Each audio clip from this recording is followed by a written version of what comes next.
In this video we will discuss on how to use the keyword ARGS as a function argument. ARGS is mainly used when we don't know the number of arguments that needs to be passed.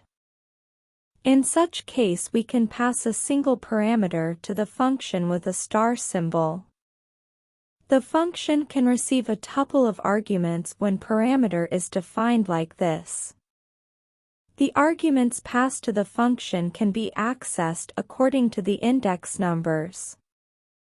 The index of the argument starts from number 0. For example, in the below function the parameter is defined as *n.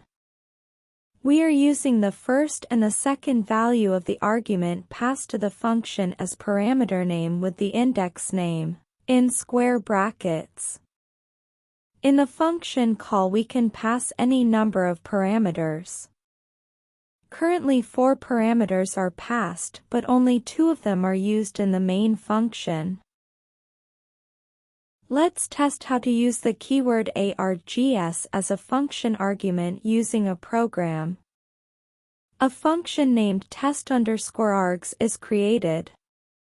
As part of argument *symbol is used with a variable named n. The variable name can be anything here.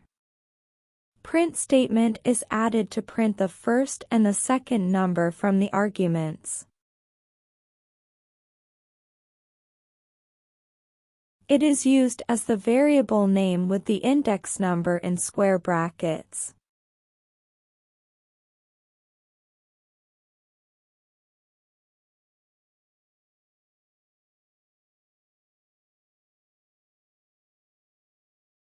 In the function call there are 4 arguments are passed. We can pass any number of arguments irrespective of how many of the are used in the main function. 10 is at index 0. 20 is at index 1 and so on. When executed, we can see that the correct values are getting replaced in the print statements. 10 is replaced at index 0 and 20 is replaced at index 1. What if we pass only one argument to the function? Only one argument is passed as 10. When executed, we can see that an error is thrown as index out of range.